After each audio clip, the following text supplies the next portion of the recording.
The president, Ibello, a respected ruler, died in Abuja on Friday morning at the age of 71 after a very prolonged illness. Reacting, President Bola Ahmed Tinubu, in a very recent development, described the late monarch as a dedicated traditional leader who lived a life of service to his people and the nation. In a condolence message issued by his special advisor on information and strategy, Bayo Nanuga, the president described the emir's passing as a collective loss that transcends his immediate domain.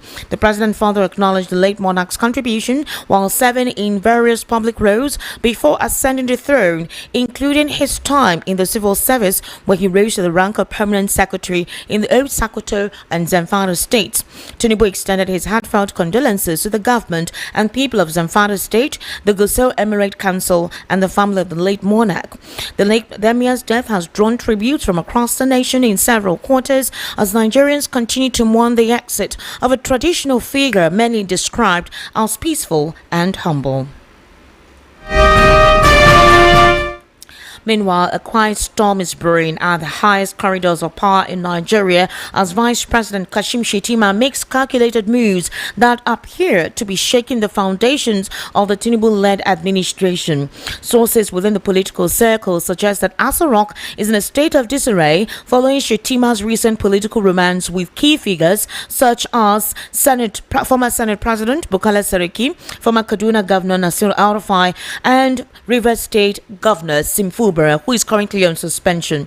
Inside sources whisper of a political realignment, one that is strategic, deliberate, and possibly paving the way for Shettima's emergence in 2027 under a new political coalition. In a bold statement, Vice President Kashim Shettima recorded a historic political standoff with former President Goodluck Jonathan during his tenure as governor of Borno State. The comment, while historical in nature, is now being interpreted by analysts as a subtle jab at the current administration and a calculated show of independence. Amid the murmurings of political movement towards the African Democratic Congress, political observers describe Shettima's steps as surgical and silent but potent. His recent meetings with political heavyweights who are no longer active within the APC establishment are viewed as early signs of a shift in loyalty or strategy. However, analysts say that this could be the beginning of a new realignment, especially with the northern-led political bloc with Shettima at the center. The growing closeness between Shettima and perceived opposition figures is rattling nerves in the Tinubu camp. A presidency already battling economic pressures, insecurity, regional dissatisfaction may now have to deal with internal fragmentation at the highest level. Meanwhile, the African Democratic Congress has issued a scathing rebuke of the Tinubu administration's foreign policy over what it describes as a national humiliation. While this follows the United States government's latest travel advisory, which places Nigeria on level 3. In a statement signed by the National Publicity Secretary Bolaji Abdullahi, the party said that the U.S. travel advisory, citing Nigeria's insecurity and failing healthcare infrastructure, is a damning reflection of how things have gone bad in the country. The ADC therefore realigned again by criticizing the absence of Nigerian ambassadors in global capitals, particularly Washington, D.C., as well as describing the diplomatic vacuum as abdication of responsibility. According to the ADC, Tinubu's government has reduced diplomacy to a side hustle, warning that no country under any circumstance can afford to be voiceless on the world stage. Meanwhile, fresh cracks are said to have emerged within the leadership of the Nigerian Senate after a public disagreement between Senate President Godswill Akpabio and Senate leader Okpeyemi Bamidele regarding Akpabio's leadership approach. The confrontation reportedly occurred on Wednesday during plenary session and viewed by insiders as a reflection of growing discontent, especially tensions between key figures in the ruling All Progressives Congress. Although earlier, reports of internal discord were previously dismissed, sources claim that unresolved issues dating back to Akpabio's emergence as Senate President in 2023 have continued to cause unease, particularly amongst principal officers who allegedly feel sidelined by what they perceive as his domineering leadership. Also, political analysts in the political sector warn that the ongoing rift, if not resolved, could have serious implications for both the Senate and APC's hold on the legislature. He explained that the open disagreement between the two of the Senate's top three leaders were damaging, describing it as a highly acrimonious situation that could destabilize the institution. Also, emphasized on by Dr. Kari and the legislative bodies like the Senate, which are supposed to expect and operate through harmony and consensus, without which they cannot function effectively, pointing out that Senator Bamidede's close ties to President Tinubu might give him a strategic advantage in the internal power struggle. You're currently listening to the World News right here on Voice of the People 90.3 FM. We'll take a very short break. When we return, we'll head into a new our analysis segment with Barrister Eze El-rufai, where obviously we'll look at some of the stories read out on the World News at 6. Do kindly stay with us.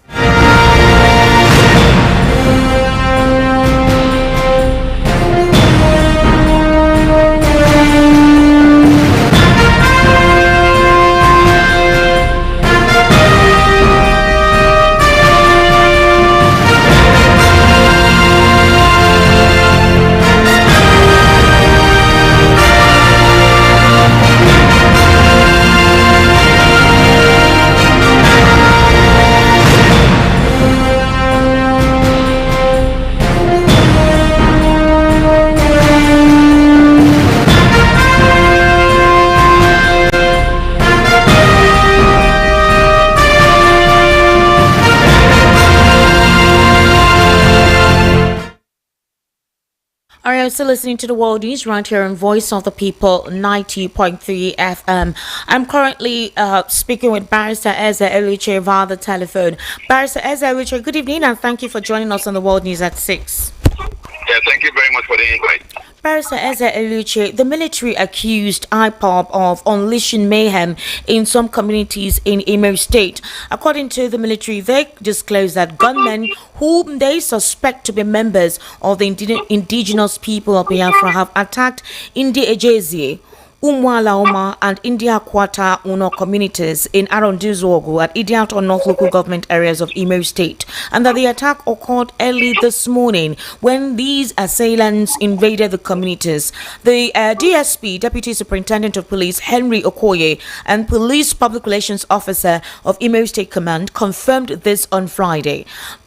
Barrister Eze El-rufai, I know you reside in Imo State, so you can give me a real-time, on-ground report of these killings, raising of houses, mayhem occurring on innocent individuals in those communities that are considered volatile zones. And anytime anything happens, the first thing is, without prior investigation, without preliminary investigation, it is concluded to be conducted by IPOB. And the news that comes out from the military or those who are investigating will say suspected IPOB members. Can you give me the reality of what transpired this early morning? Well, thank you very much. I'll give you a general overview of what happens in the Southeast. Okay.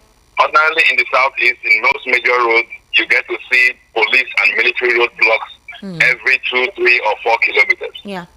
Such that, and ordinarily you understand that it's not possible for these crimes to occur without either military complacence or complicity.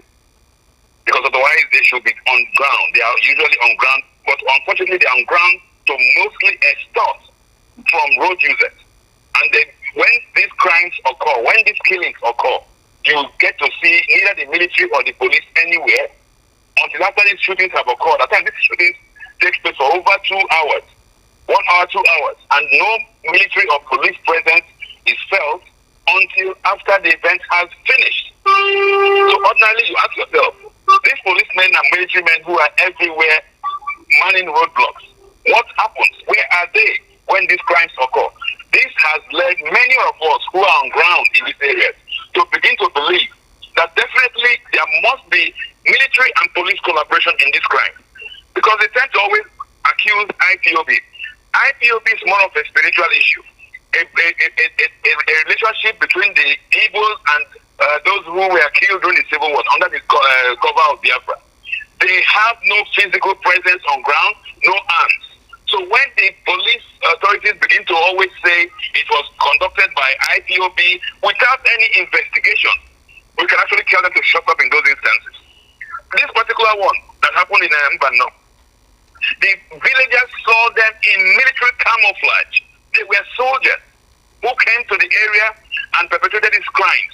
They burnt houses, burnt vehicles, and they were there for over 1 hour. For goodness sake, where were all the policemen and the military checkpoints around that vicinity? They were nowhere to be found. Then after the incident occurs, you will see them creeping out and making mass arrests. Calling so-called IPOB, which is absolutely nonsense. They should give us a break, for goodness sake.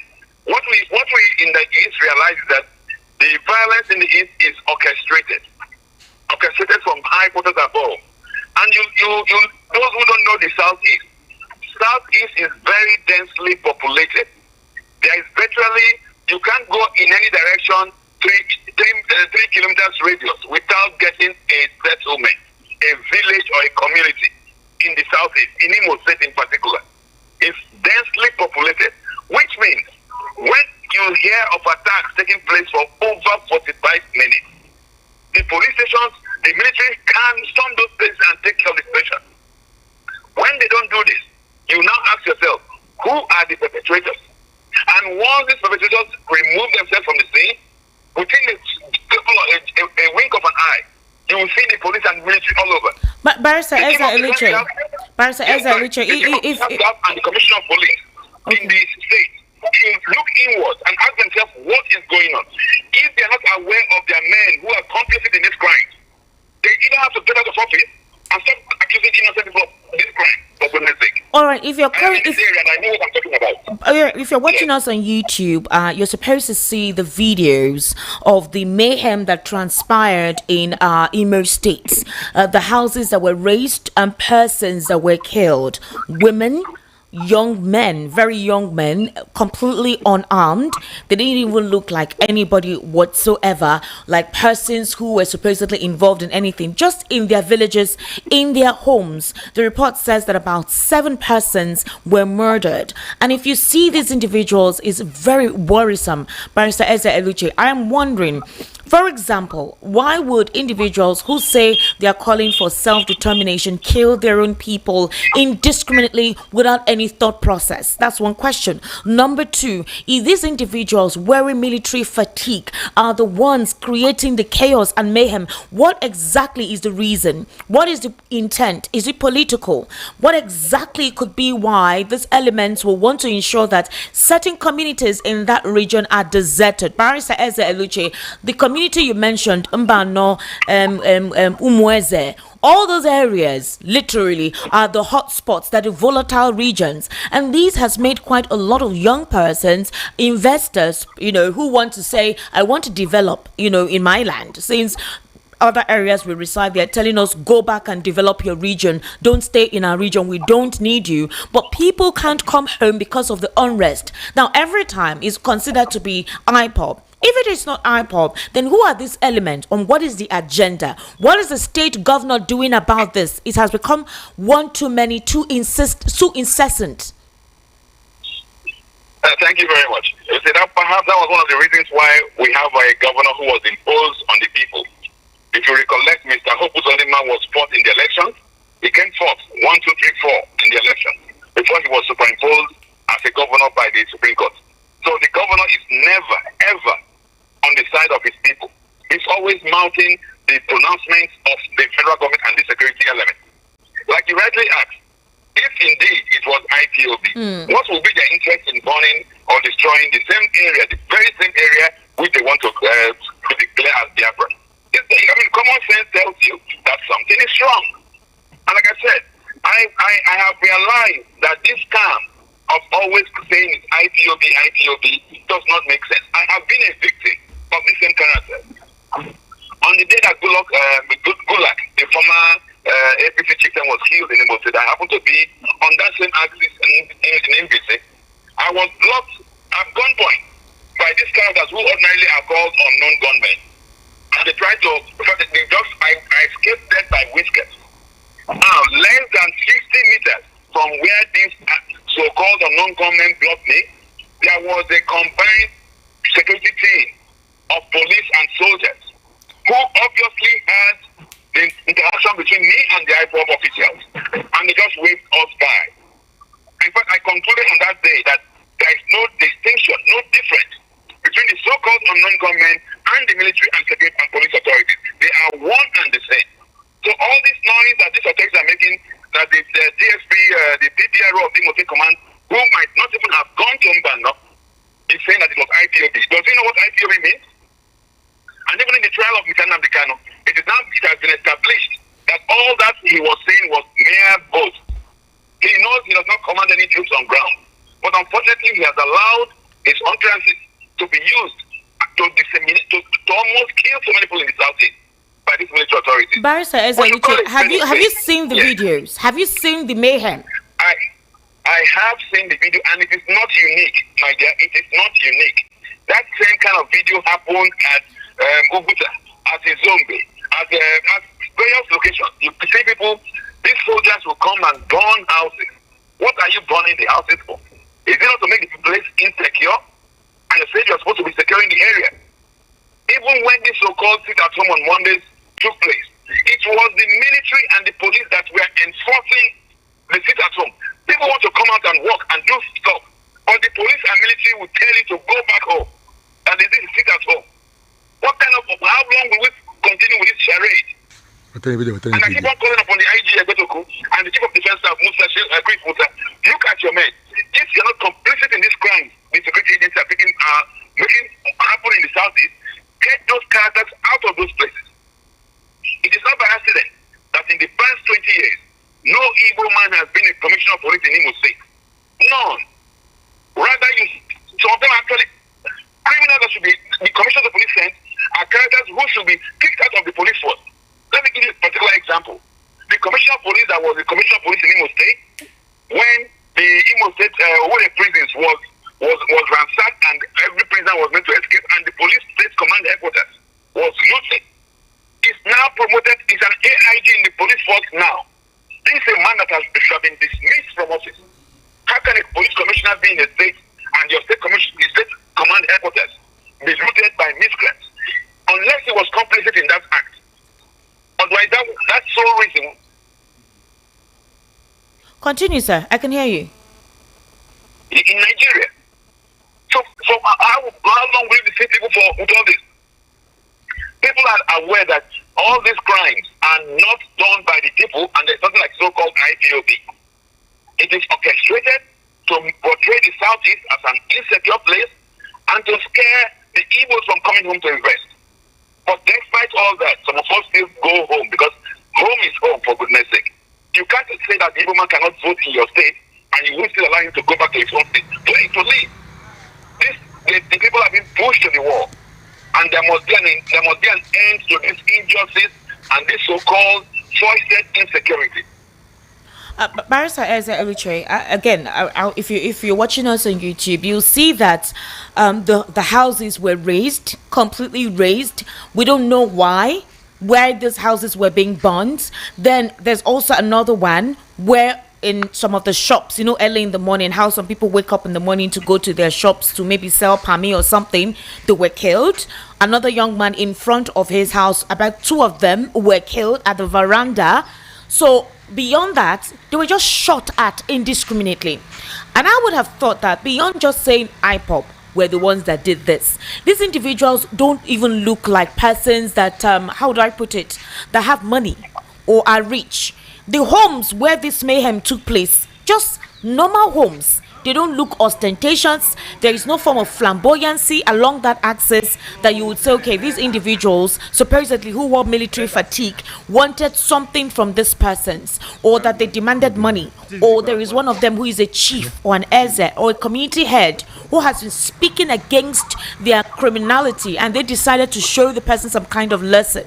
And this practice has continued consistently. It's been a continuous process. Now, we've never heard in whatever investigation carried who carried such atrocities. We've never heard that. We've never heard if they arrested persons. And if they arrested persons, we've never seen them going through the prosecution process. Most times we hear stories that youths are rounded up for no reason and killed off and thrown into the bush or into the river. So there is nobody that follows up with the case that these individuals are going through trial or prosecution has commenced with these individuals or there is any evidence whatsoever. In most instances, Barrister Eze-Eluche. So the question now is, if that is the case, are we saying there is total breakdown of law and order in some communities in the southeast? Also, why have we not heard the state governor come out to say something? At least pretend that you are active to say something, Barrister Eze-Eluche. And if this continues, how do you see the economic activity or development in Imo State? Because whenever we hear the release of certain allocations, Barrister, are you on the road, please? I can hear some noise at the background. Yeah. All right. Okay. So whenever they bring out a list of other contribution internally generated revenue from states across the region, Imo State is always last or second to the last. It tells you that they are really not contributing anything, and that's because activities are not really going on there. So how do you describe this scenario, Barrister Eze-Eluche? Hello, sir. Yes, I'm hearing you. Yes. Please go ahead and respond. Yes. Yes. Let me answer the issue of the poor IGR from the state. Yeah. We have a government that is solely concerned about federal allocations. They are not even interested because the governor himself, Opusodema, lives in Abuja. Yeah. Everything that Mr. Tinubu does in Abuja, you see Opusodema or wherever. So you now wonder, who is the governor of this state? So it was deliberate. Imo State is still a vibrant place, but you have a governor who is just there to rubber stamp whatever the security forces tell him. A typical example was when about 14 youths were killed in our mama without any investigation. It was this same governor who came out and said they were all members of IPOB. And it turned out that these young men went to a marriage ceremony and they were coming out. So that is the situation in Imo State, and it's a very dire situation because it has continued for damn too long. We have thought that with the exit of Muhammadu Buhari, who had a penchant of hatred for the Southeast, who exuded hate for the Igbos, who said the Igbos were a dot in a circle, who said they were just 5% and they could deal with them in anyhow. We have thought that when Buhari left office, that would be the end of that issue. But now we are faced with a worse calamity in the person of Bola Ahmed Tinubu. And in fact, not so long ago, last week actually, it required a northern senator, Ali Ndume, to talk or to tell Tinubu that, look, the Southeast is still a part of Nigeria. Why don't you extend from this appointment to the Southeast? That is how bad it has come. So apparently what the security agency have continued to do in the Southeast has continued unabated. And this latest event in Lebanon has only shown that it's getting worse. And then what can the people do? Well, when the state has all the arms, all the ammunition, all the forces, it's only to appeal to their consciousness, to their conscience, that they should realize that the world is watching. And they should stop all this nonsense about blaming IPOB. The trials of Mr. Nnamdi Kanu has proved that most of this so-called IPOB stuff is mere boast. The man says it because he knows he doesn't have the troops on ground.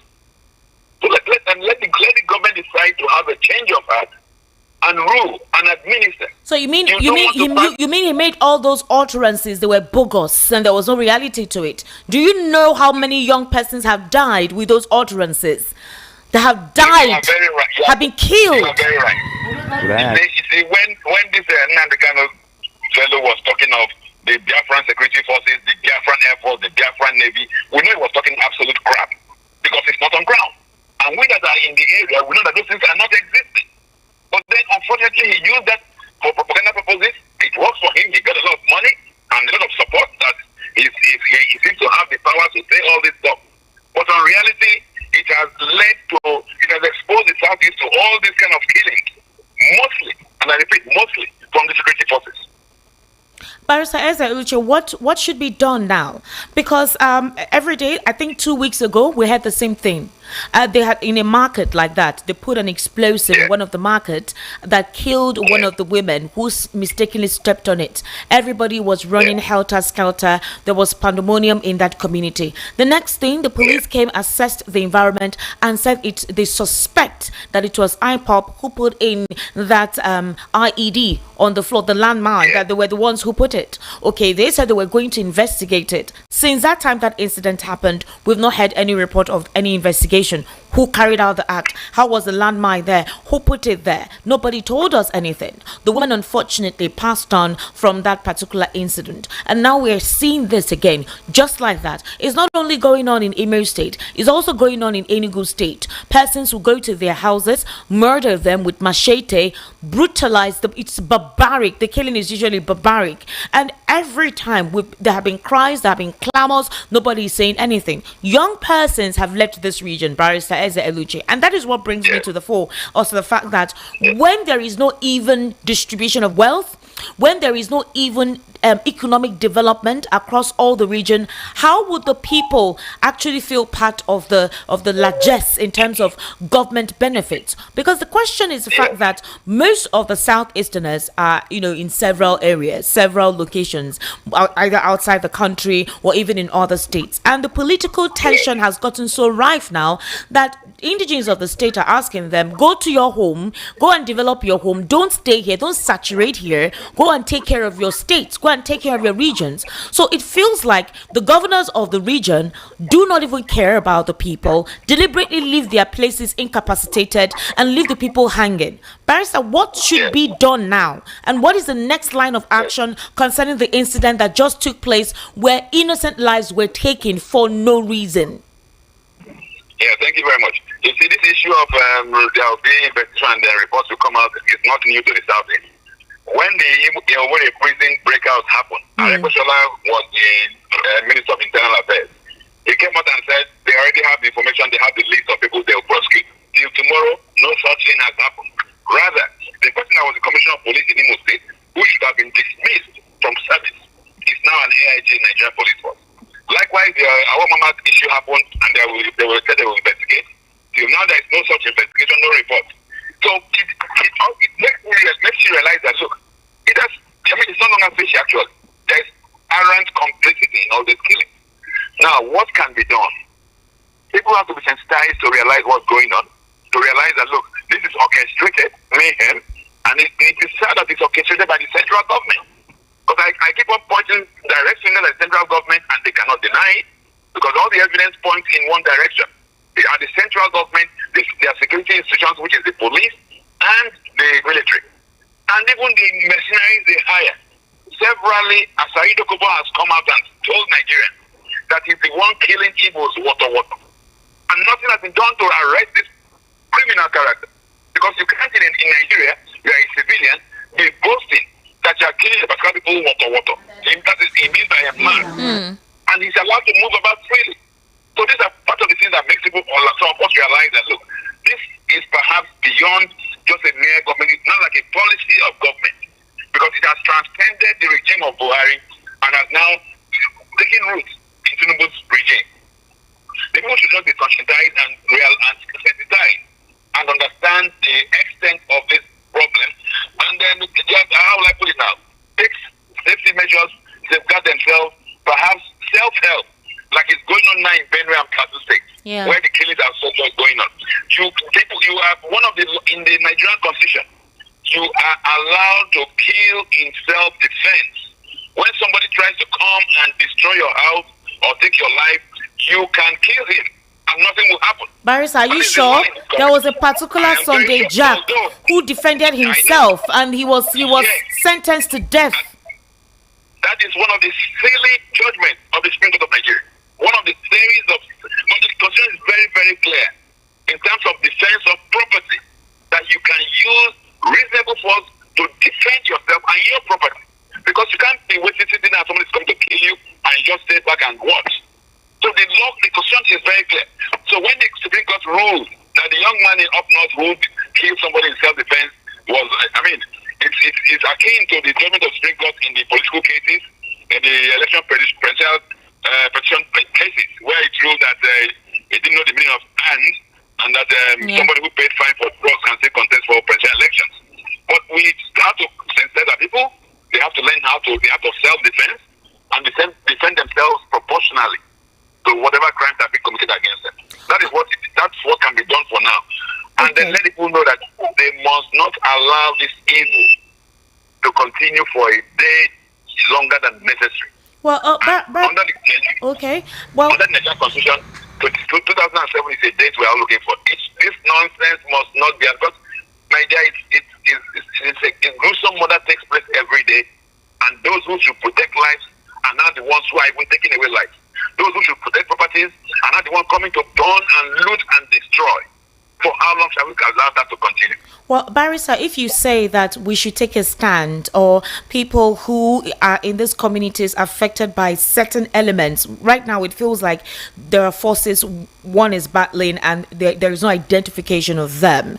If you say the people should look for how to help themselves and protect themselves, Barrister, who have you've been in, you reside there, you reside in Imo State. That's the reason why I called you, because that's your base. Yes. You risk your life going there all the time, knowing that these individuals can do anything they want to do. Have you seen Yes. any young person in all this community, any young boy? Is it not women and children that you see in most of these volatile environments? That is, even if you see.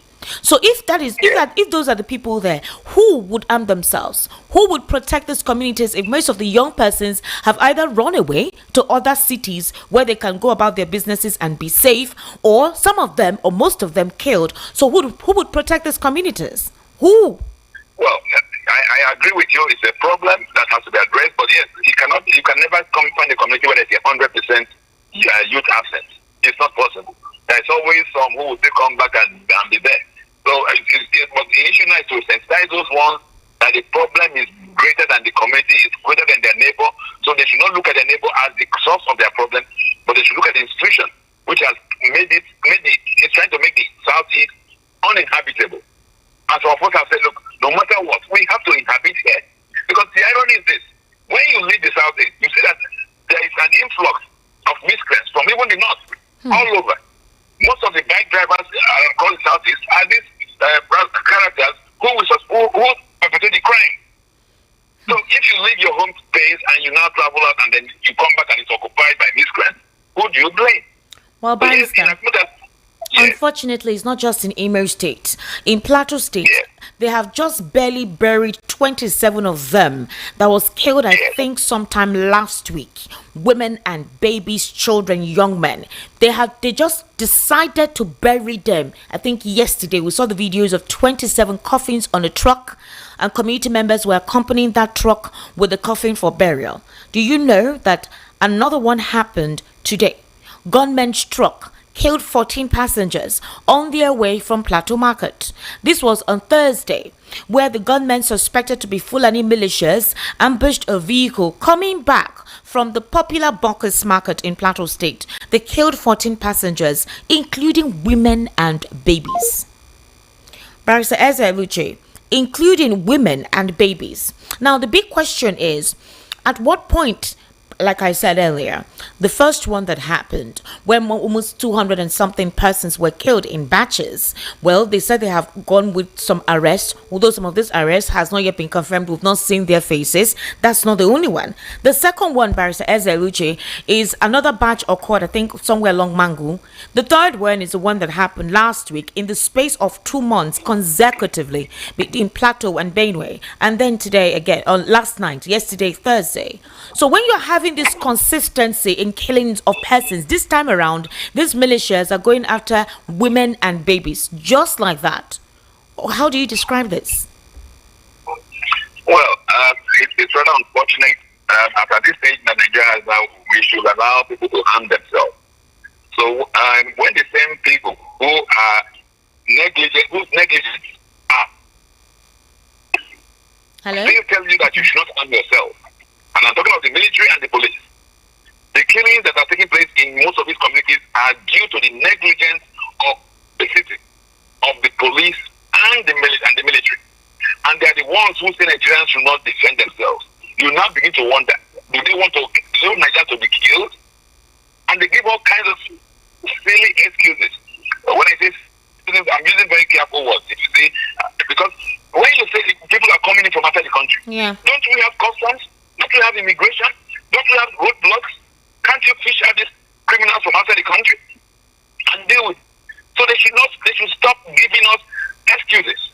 These killings have gone on for too long. Nigeria has actually lost more people in 1 or 2 years than has died in the entire Gaza, in despite the people they're fighting war.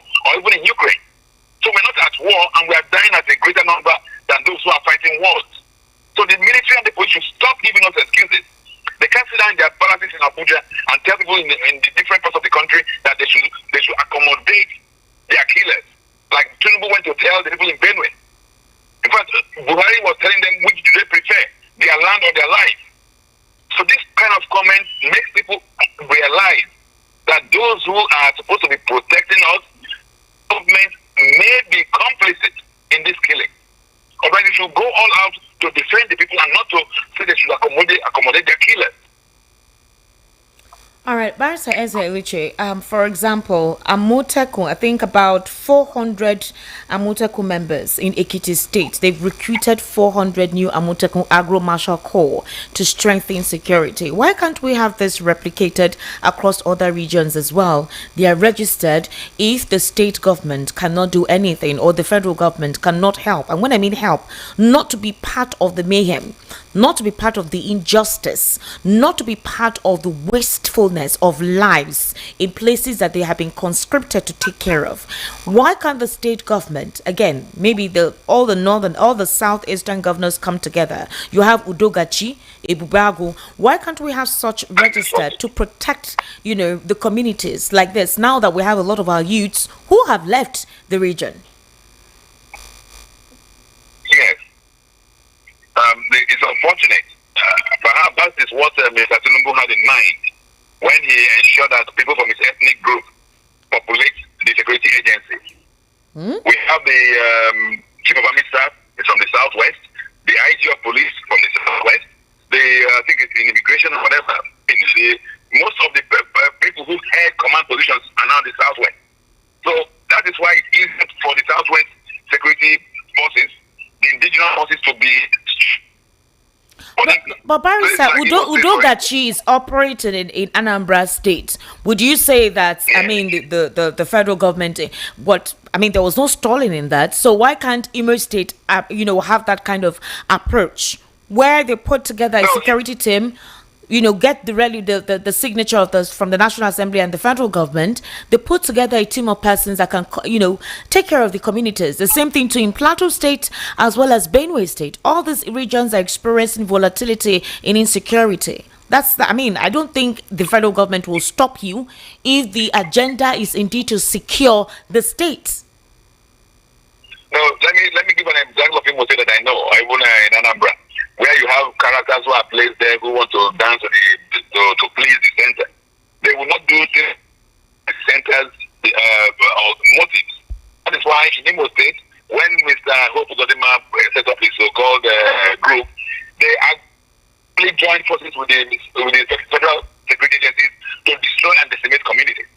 And he brought in people like Asai Dokubo to be part of that process. So how can you bring the people's enemies to say they are protecting them?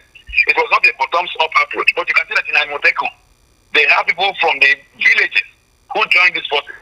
But in the case of the Imo State group, you import mercenaries from the River State, from the under Asai Dokubo's command, to come and protect the people. Is that possible? And every day you see the same Asai Dokubo, who was conscripted to protect the southeast, telling the people that he has been killing them with reckless abandon, and the government allows it. So you don't compare the governance in the southwest with what is going on in the southeast, because in the southeast you have most of these characters were just imposed, and they know they are not even the people's choice. Hope knows he's not the people's governor. He knows he was not elected, so he tells people point blank to their faces that yes, I have grabbed this power, and nothing can take it from me. That is how it is. So we're not surprised with the lack of bad works in the securities in the southeast, because those who are governors there don't owe allegiance to their people. They are impostors who were imposed. All right, Barrister Eze-Eluche, thank you so much for taking your time and giving us your perspective into some of the stories read out on the World News at 6. We sincerely do appreciate your input. Thank you very much and have a wonderful day. Thank you so much, and have an amazing weekend as well, sir. All right, and that's a wrap on the World News. Do stay with us for the evening rush, which will commence at 7 o'clock. Good evening, and thank you for listening.